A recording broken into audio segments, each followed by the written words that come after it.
Good evening, everyone, and welcome to the Brian Crombie Radio Hour on Saga 960. I've got a really interesting show for you tonight with Victoria Bateman. Victoria is an academic economist at the University of Cambridge in the United Kingdom, but is perhaps best known for her naked protests, including the support of women's bodily freedom.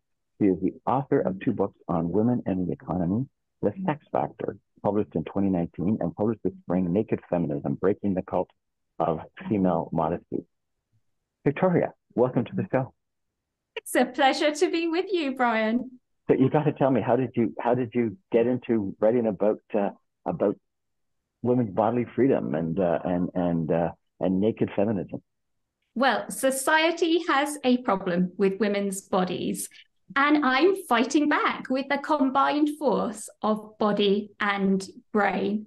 So women's bodily freedoms are under threat across the world right now. And actually, it's feeding through to affect women's rights more generally. So if we look, say, in Afghanistan, where it's most obvious, we're seeing girls being pulled out of school. We're seeing women pulled out of the workplaces. We're seeing mothers not able to take their children out into public parks. And that's largely driven by the desire to protect women's bodily modesty. So to make sure that their bodies are not seen or touched by men that they might be mixing with outside of the home. And then in Iran, there's been this general reveiling across the Middle East that's happened in the last 40 years or so. And in 1979, in the Iranian Revolution, women were no longer able to uncover their hair. And, we've seen over the last few months, Iranian women desperately fighting for the freedom to simply uncover their hair.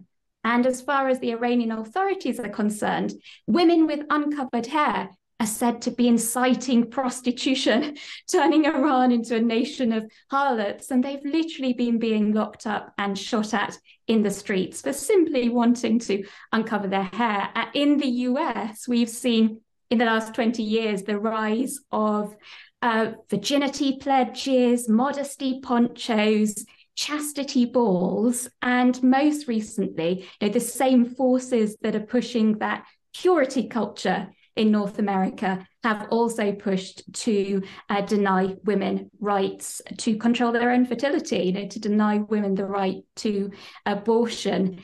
In Indonesia, just at the end of 2022, the government ruled that sex outside of marriage was illegal.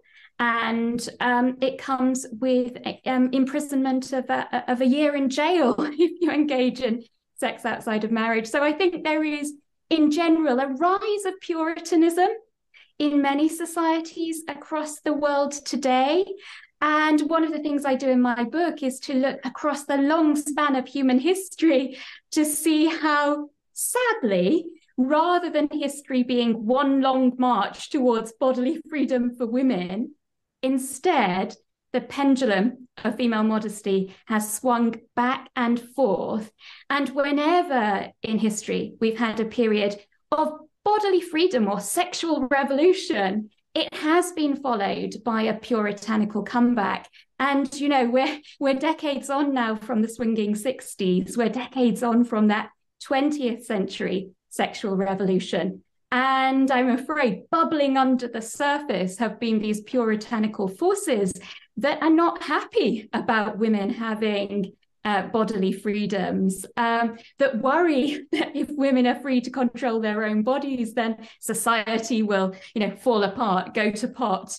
And so I think it's more important than ever that we fight that puritanical comeback if we want to both maintain the bodily freedoms and more general rights that women have, but also to push them further rather than to take a step backwards. And why is this happening? Where does this desire come from, do you think? What's the cause of it? Well, is it fear? Is it just trying to control? What's the cause of it? It's such a good question.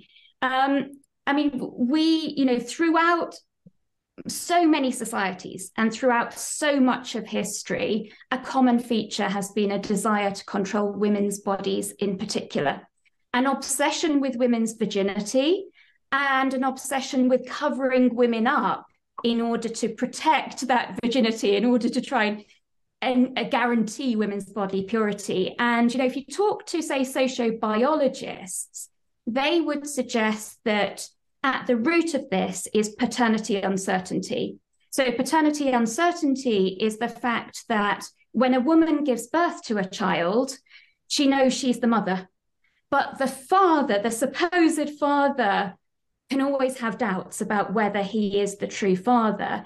And so what sociobiologists argue is that throughout human evolution, there's been this drive, this male drive to jealously guard women's bodies, to try and ensure that what they see as, their wives or their daughters, that they're not being impregnated by men that are not of the patriarchy's own choosing. So that paternity uncertainty. So in a sense, a husband fearing, what's his wife up to when he's not looking, and as a result, wanting to shield his wife from the world.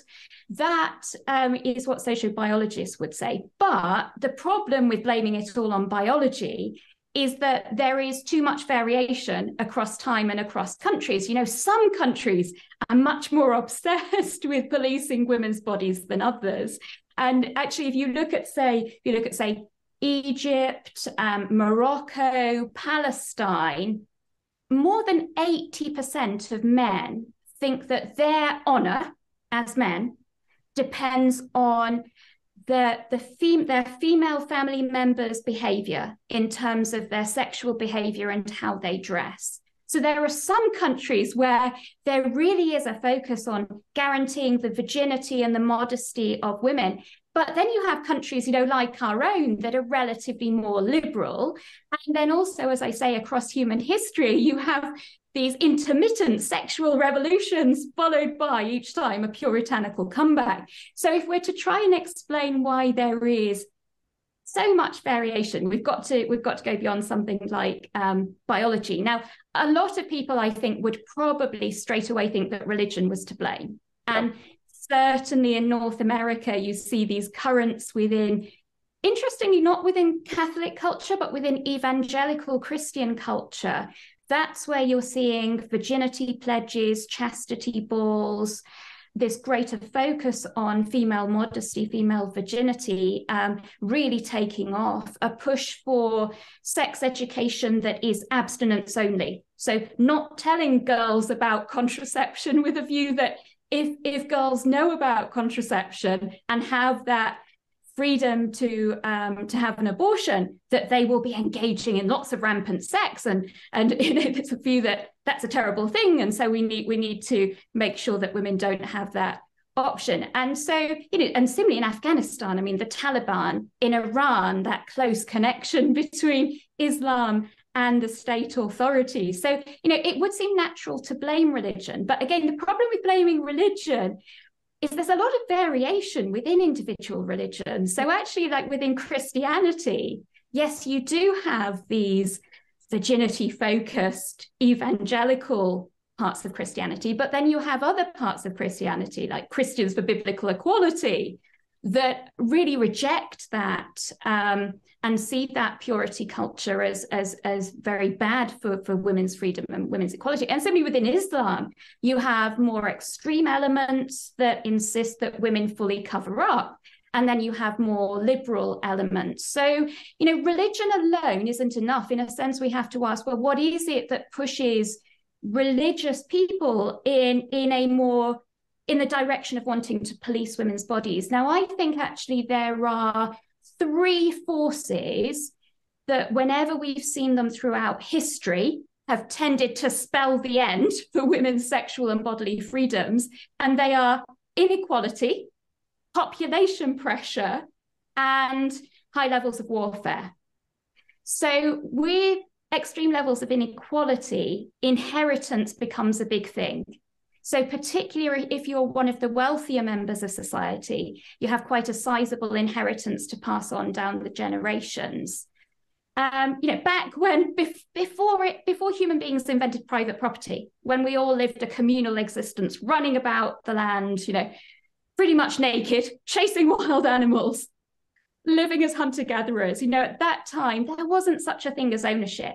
And so the idea of inheritance didn't exist. And so when it came to guaranteeing as a man that your children were your children and that they would get your inheritance, it really didn't matter.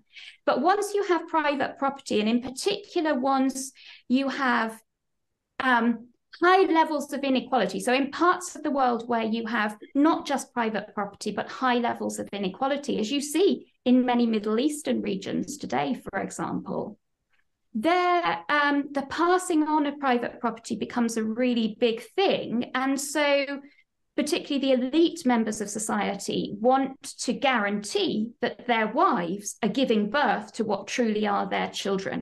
Right. And then what happens is, as the elite groups adopt this obsession with women's bodily modesty, those a little bit further down the social ladder, in an effort to climb that social ladder, want to ensure that their daughters can signal that they are also pure, such that they can try and marry up to the wealthier husbands. And so you get this competition between families to try and signal the purity of their daughters. That might be through, for example, binding their feet in China to prevent their daughters being able to easily get out of the home, where they might mix with men. It might be, say, female genital cutting. So literally sewing up a woman's vaginal opening such that she can't be having sex. So really it creates all of these pretty horrendous practices that try and enforce women's bodily modesty. So high levels of inequality can be a really bad thing, I'm afraid, where women's freedoms are concerned. The next thing, population pressure. Let's take a break. We're going to take a break for some messages and come back in just 2 minutes with Victoria Bateman and explore these other two issues. It's a fascinating thesis, a fascinating book. Thank you so much for sharing it with us. We're going to be back in 2 minutes, everybody.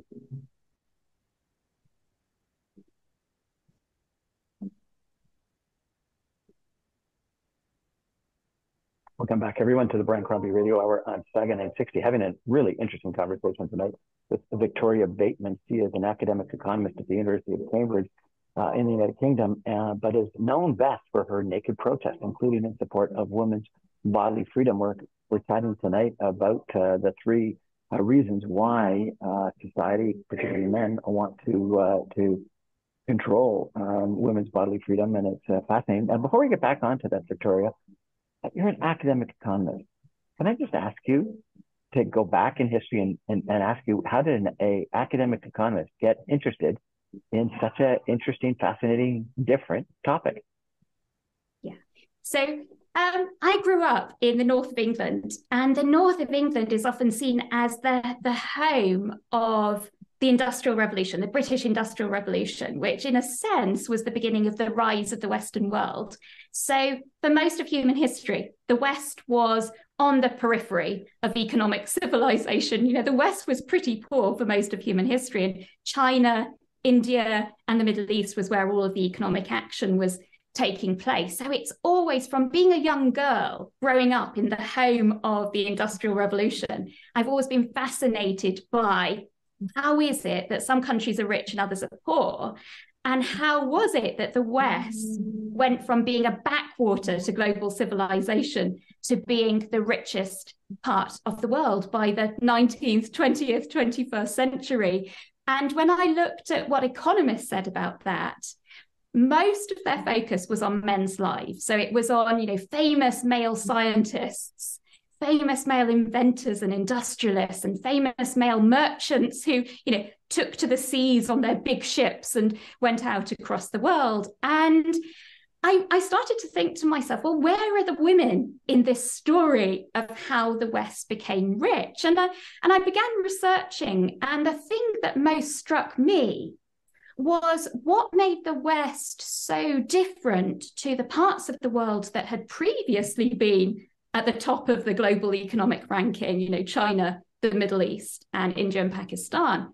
What made the West relatively unique was actually what was going on historically in terms of women's rights, rather than what was happening in men's lives. So I think most people are shocked to learn that in Britain, in the 1500s, 1600s, 1700s, lots of women actually didn't get married, and those that did get married didn't marry until their mid-20s, which is a remarkably modern age. Whereas at that same time in China, in big parts of the Middle East, girls got married very young. You know, there were high rates of child marriage, and a girl was expected to marry by the time she was 18.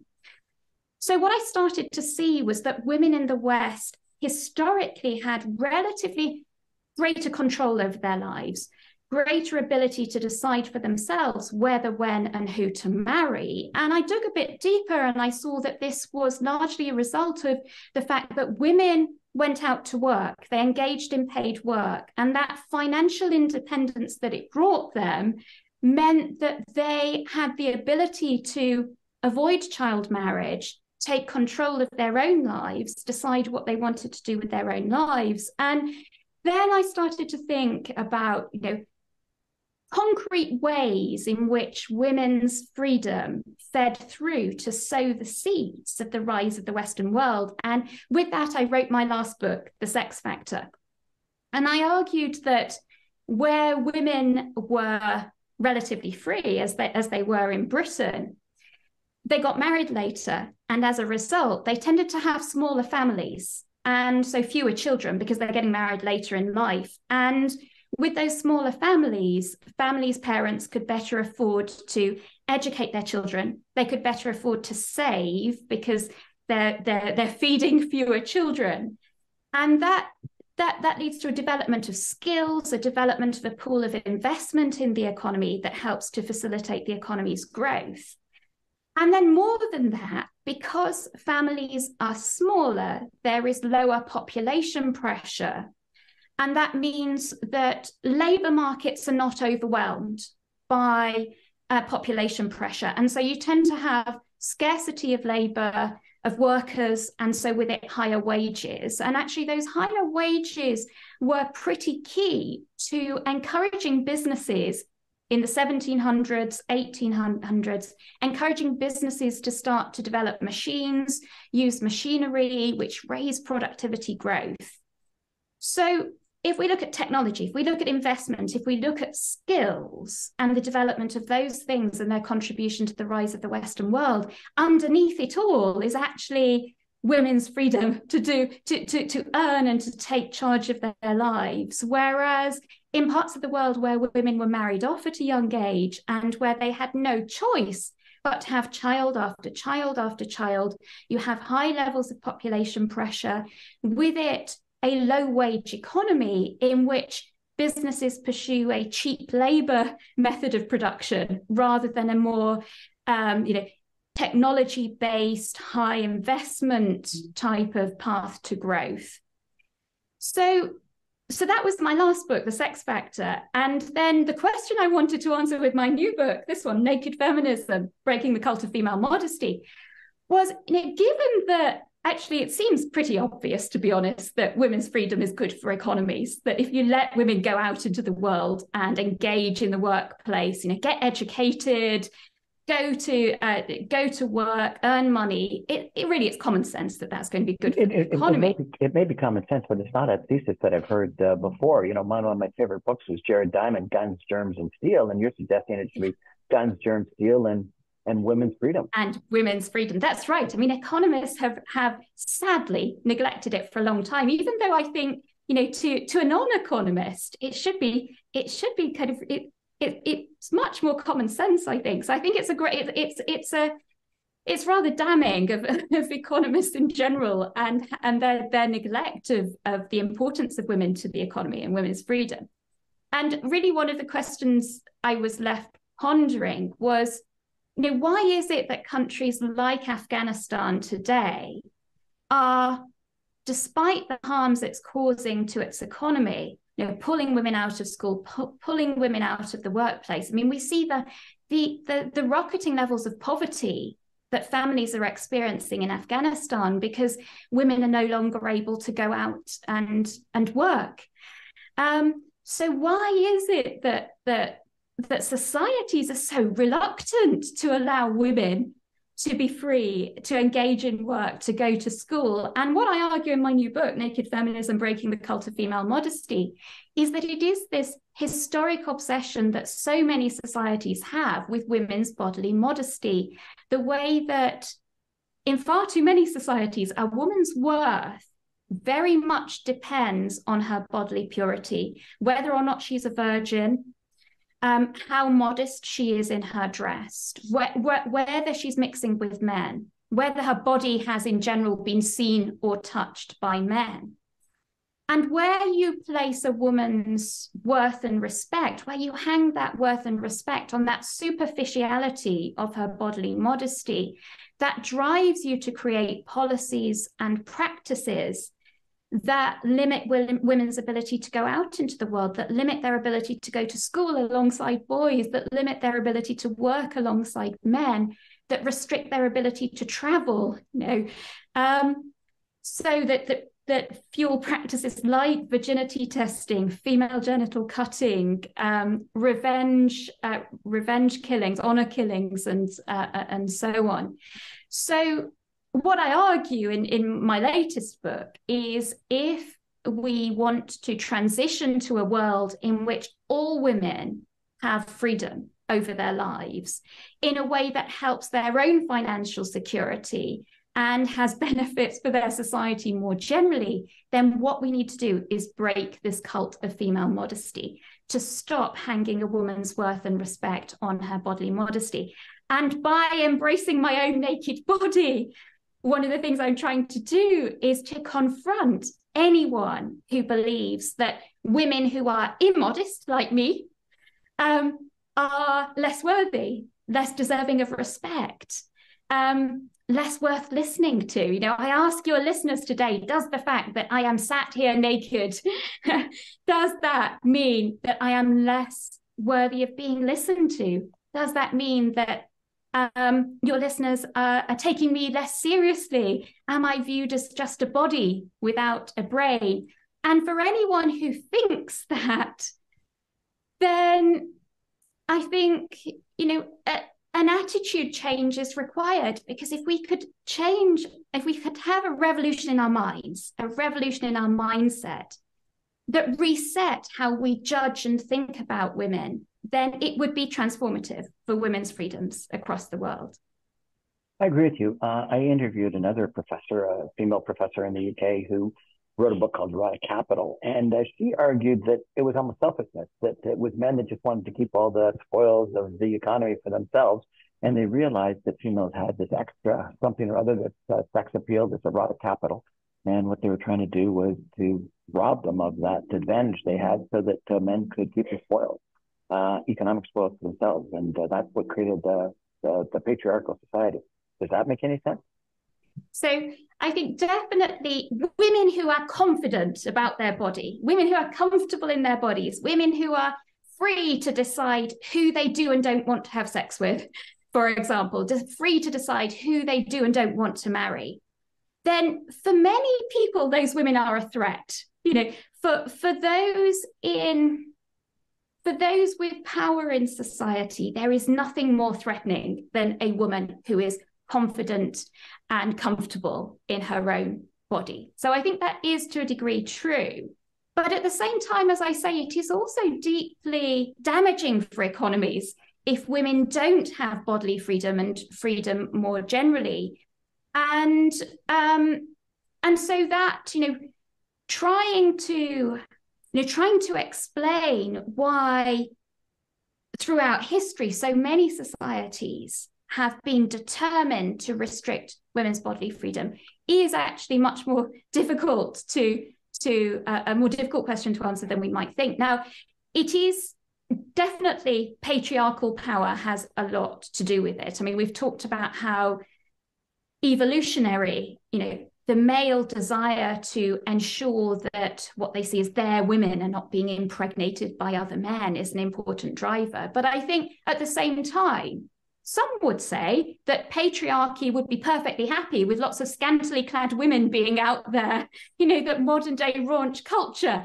that the availability of women's bodies on demand, that some would say that that is patriarchy, that actually patriarchy doesn't lead to a clampdown in women's bodily freedoms, that instead it leads to the availability of women's bodies on demand. And many modern day feminists, therefore, argue that it's women's bodies, the availability of women's bodies, that is to blame for modern day sexism, that it is immodest women like me putting our bodies on display that is causing men to view women as sex objects.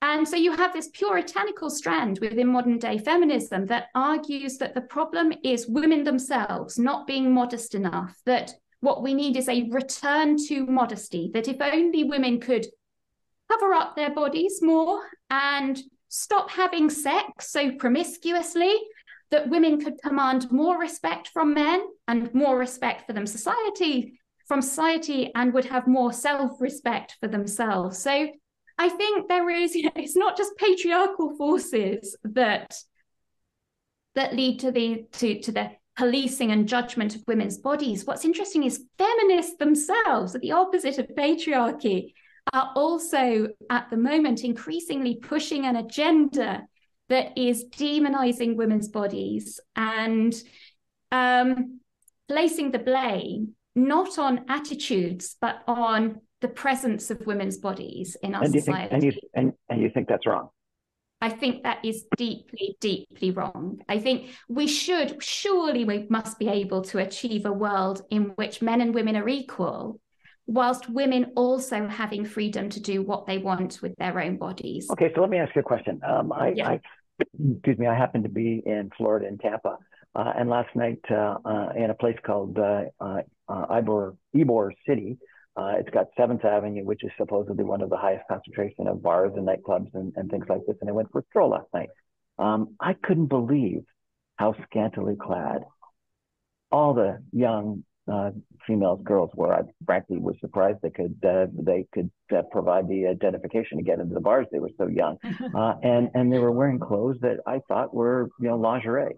And it was astounding to me how scantily clad they were, and we're in a region of the United States that's known for its evangelical Christian churches and some of that modesty that you talked about. It was shocking to me. And the guys were in baggy shirts and baggy shorts, and certainly weren't showing any skin other than their bare knees because they were wearing shorts. And so the dress for the females and the dress for the males was like diametrically different.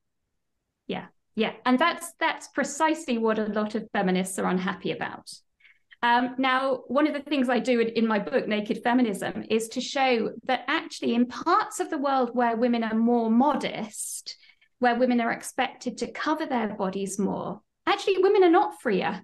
Women don't have better lives. They live worse lives. So there isn't really a one-to-one correlation between how covered up women are and how respected and how free they are. And, actually in societies where there is more of an obsession with covering women's bodies, you have fewer rights for women. Now, what I think the ideal society is one, not where we're all either covered up or all scantily clad, as you saw, Brian, last night, but instead a society where every woman is free to choose how she dresses. And so where we have a whole variety from, women who fully cover, perhaps even wearing headscarves, to women who are, as scantily clad as I am for this interview right now. But to be in that society where we are tolerant of each other, where women are truly free to dress as they wish, to use their bodies as they wish, we need to stop judging each other in these superficial ways, such as on the way we dress. It's superficial, really, to judge women on the basis of the degree to which they cover up. It's just a piece of cloth. I did an interview with a professor at a university in the Maritimes of Canada. Ralston was her name, Professor Ralston, and she had done a documentary on slut shaming. And she said the problem was more females that were criticizing other females. Yeah, absolutely. I mean, that fits perfectly with what I'm seeing within modern day feminism, which is this increasing puritanical strand that is blaming women themselves for male attitudes, for male misogyny.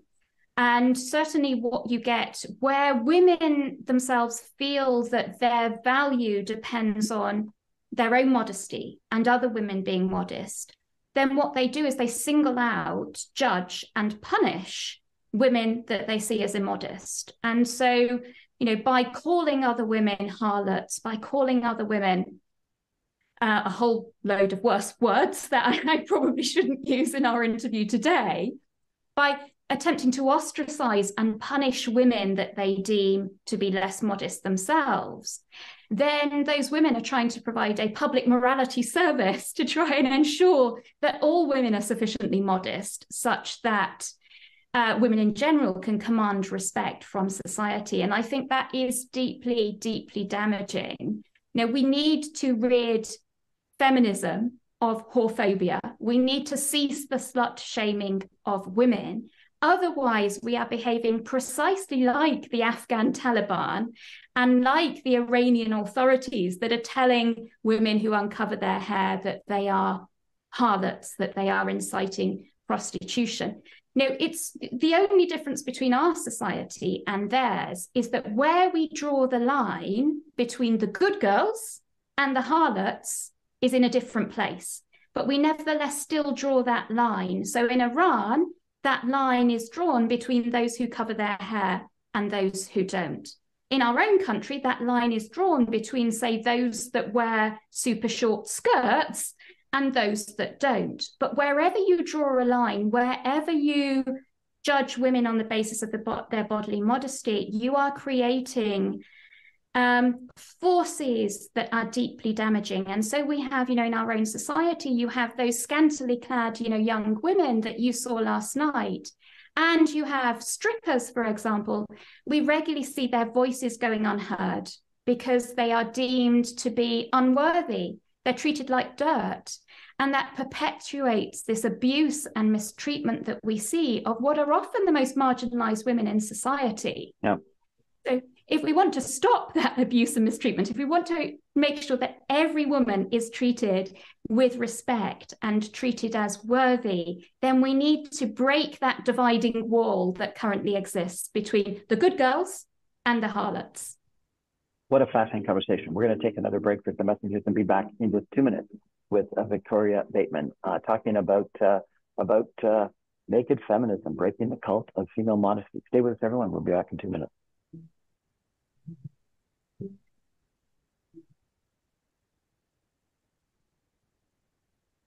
Welcome back, everyone, to the Brian Crombie Radio Hour on Saga 960. I'm having a really interesting conversation tonight with Professor Victoria Bateman. She is an academic economist at the University of Cambridge in the United Kingdom, and she's perhaps known for her naked protests, including in support of women's bodily freedom. She is the author of 2 books on women and the economy, The Sex Factor, published in 2019, and published this spring, Naked Feminism, Breaking the Cult of Female Modesty. Victoria, how can people buy your books if they're interested? Yes, so at the moment, the ebook version is currently available, and then the hardback is available in North America next month, I think it is, but you can pre-order now.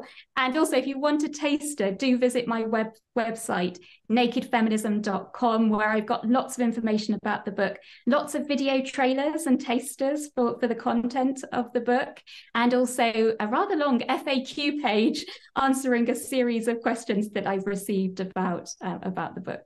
Excellent. I'm very intrigued. I think I'm going to have to get your electronic copy. Thank you. I cut you off earlier. You were giving me the 3 reasons why you think this modesty, this desire for modesty existed. The first was inequality, and you said the second one was population control. Population growth. That's right. And actually, when we look at when we look at human societies, I mean, obviously we go through periods when population growth is high, population growth is low. At the moment, globally, population is expanding, and people are worrying about the impact of that on climate change. But we're seeing rising food prices in our own countries right now, and families struggling to pay their food bills to get by. And whenever you have a situation like that, you have, in a sense, a fight for survival.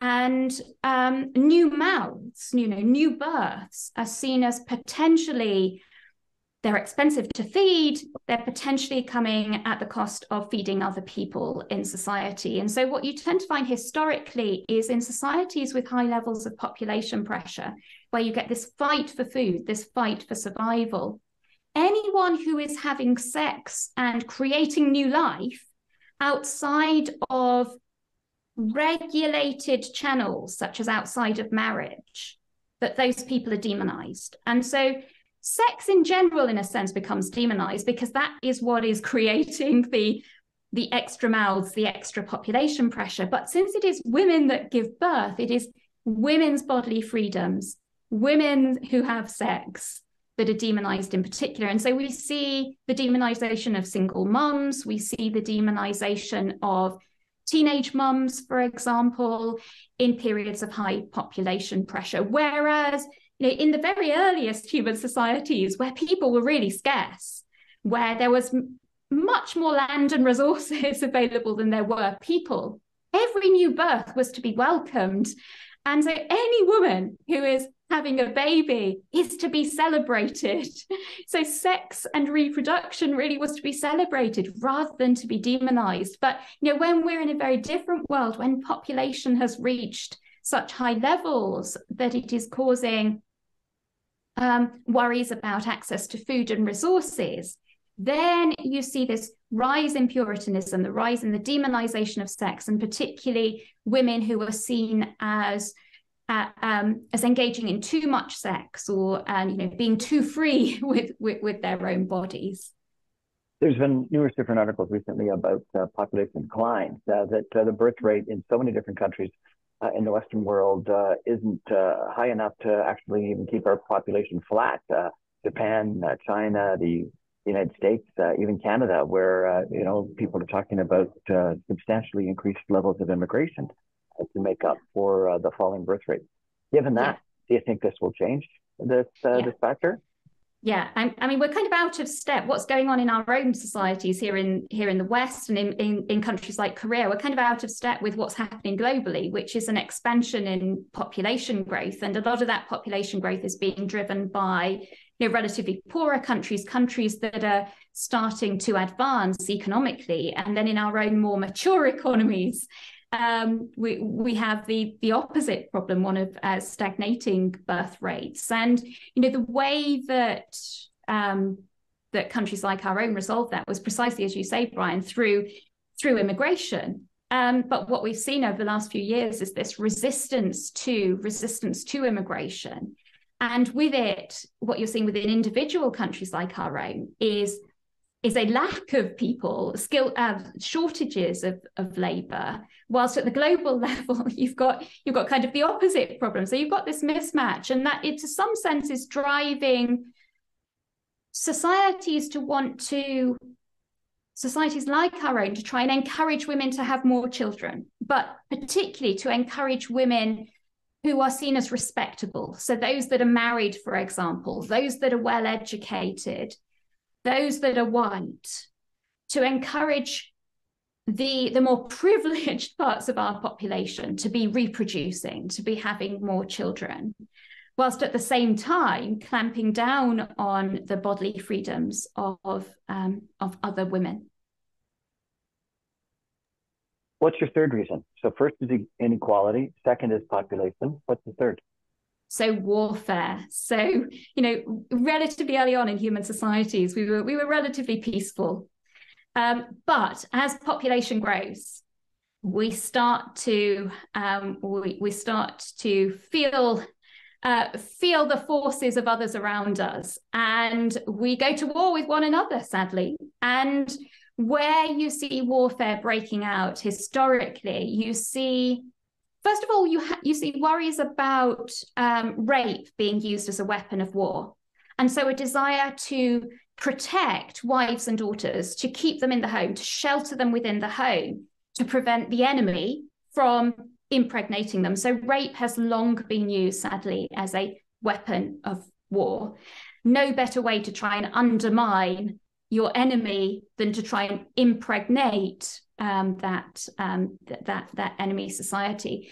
But also immodest women, you know, those that are taking charge of their own lives, that are going out into the world, that are traveling, that are deciding for themselves who they want to have sex with, those women start to be seen as potentially fraternizing with the enemy, as potentially therefore damaging group identity.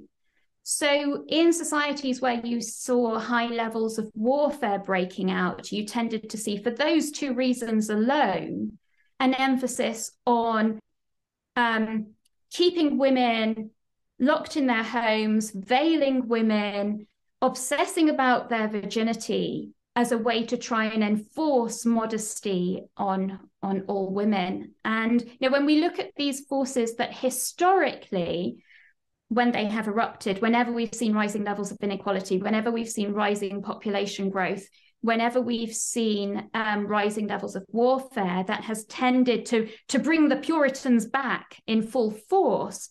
You know, some of those forces, sadly, I think are starting to erupt again today globally. Population pressure, warfare, and rising levels of inequality. So if we want to try and, you know, at the root, to try and resist this puritanical comeback, then taking seriously high levels of inequality, taking seriously population pressure, warfare, those things would historically help a great deal. You've referenced numerous occasions Iran, Afghanistan, Pakistan, etc. Are these issues in our countries, Canada and the UK? So on the face of it, the cult of female modesty is much less present in our own country. So if you look at something like attitudes to premarital sex, in countries like Egypt, Turkey, Palestine, Morocco, around about 90% of the population believe that premarital sex is immoral, and particularly where it is women engaging in premarital sex. In the US, it's only about 30% of the population. In Canada, it's about 13%, 13%, and in the UK, 15%. So actually, you know, in our two countries, women are free to take charge of their own bodies, to have sex with who they want to a degree. And also we know that we're not forced to veil our hair, that we can, as you saw last night, we can be out there in the streets to a degree, scantily clad. I'm not sure I get away with being naked, fully naked, but you know, you can wear a short skirt when you're going out to a bar at night. So, you know, that might suggest that we don't have a problem. But any society in which the word whore is a term of insult, any society in which women who are relatively immodest, those wearing the short skirts, those that strip for a living, those that sell sex for a living, any society in which those women at the tip of the iceberg are demonized, are judged as being unworthy, any society like that is one where there are remnants of this historic cult of female modesty. And, you know, I saw growing up as a relatively poor girl in the north of England, I saw the way in which authority figures would mistreat teenage girls, young women, because they saw them as scantily clad, they saw them as promiscuous, and they just wrote them off. They felt that they were dirt, you know, on the floor that they could trample on. They didn't listen to them. They didn't take them seriously. And I'm afraid that's the world in which we're still living in. And in both of our countries right now, strippers and sex workers are fighting for basic rights of a kind that every other worker in the economy can benefit from. So sadly, immodest women in our societies get a raw deal. They are seen as less worthy than other women, and that needs to change. What a fascinating conversation. Thank you so much for joining us. Remind us, please, what the name of your book is and where we can get it. So Naked Feminism, Breaking the Cult of Female Modesty, available as an ebook now on Amazon and out in hardback next month. And do take a look at my website, nakedfeminism.com. Victoria Bateman, thank you so much. I really appreciate you joining us. My pleasure.